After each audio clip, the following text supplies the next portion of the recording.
Greetings YouTube, it is the Salty Sailing Carolinian back with another video. Today I'm going to talk about the NAS Pensacola terrorist attack that happened on December the 6th, 2019. That was 3 years ago today. Back in 2019, I was in Pensacola, Florida for the second time in my career.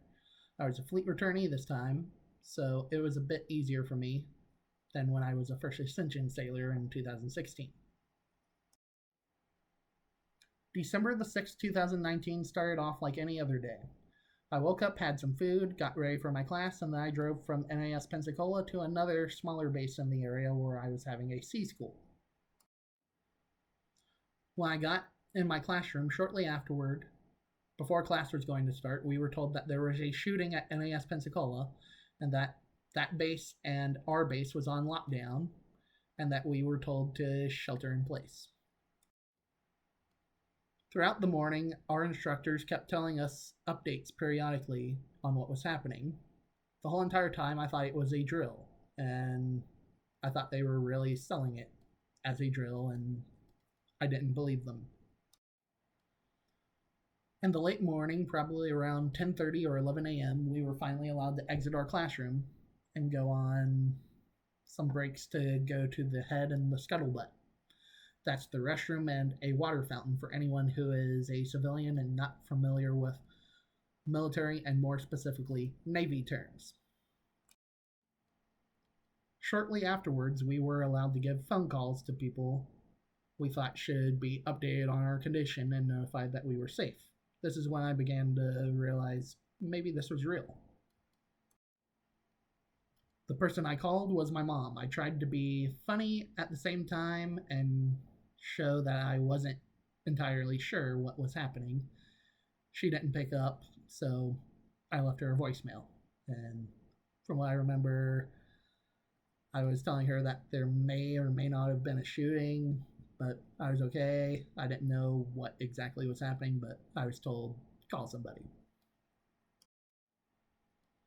Around like 11:30, we were finally released from our shelter in place and allowed to go on a lunch break for about an hour and a half to 2 hours.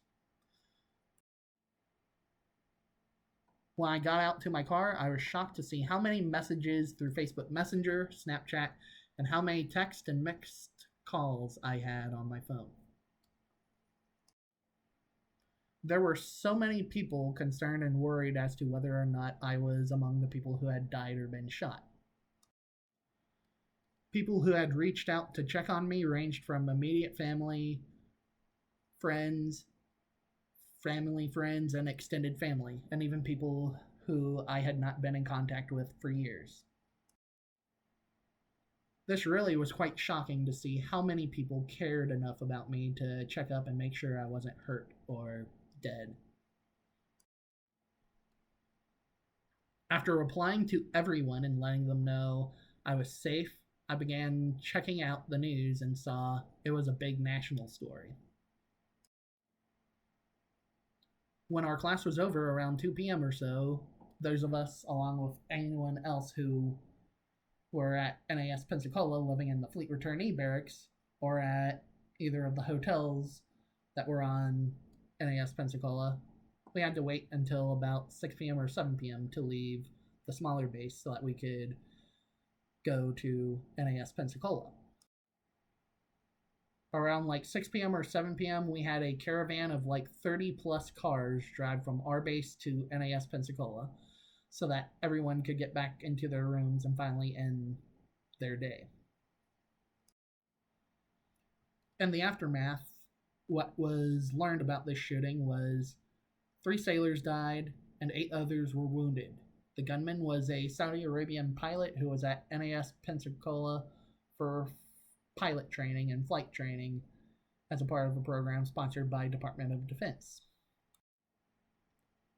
The shooter was directed by Al-Qaeda in the Arabian Peninsula to carry out the attack.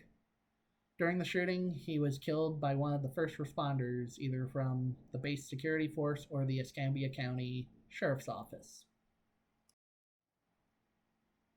In January 2020, this shooting was declared an act of terrorism motivated by jihadist ideology by the FBI and then Attorney General William Barr.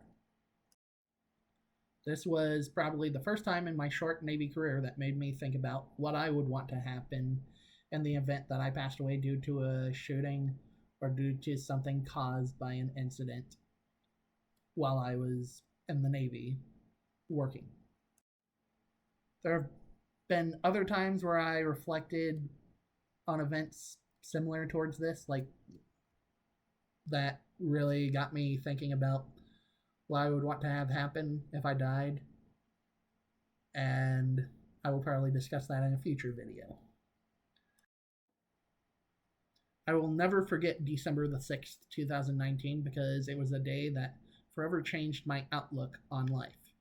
It really showed me that in the blink of an eye, a normal day can turn into a day of tragedy. In the present year of 2022, after watching Shawshank Redemption, a quote from the movie really stands out on some of the ways I have really decided to change and grow over the last few years, especially after the NAS Pensacola shooting and recently. Get busy living or get busy dying. Prior to the NAS Pensacola shooting, I really didn't think about the future or even of having one, really. After thinking about it, I realized, especially recently, for the most part, up until then, I had been living a life that involved me just getting by. I have a lot of time in the day, and it's my choice of what I do with that time. Ever since that NAS Pensacola shooting, and even more so recently, I have been trying to focus on creating things for the future. I keep my imagination and my hope alive, and I know that more things can come into my life. One thing that is very certain for me right now is that I am alive. But as morbid as this is to say, one day I will die, so I'm trying to spend my remaining time on this planet living. Thank you for watching my video. Please like it and subscribe to my channel to see more content from me, the Salty Sailing Carolinian. And also feel free to follow me on Instagram and on TikTok. That is at Salty Sailing Carolinian.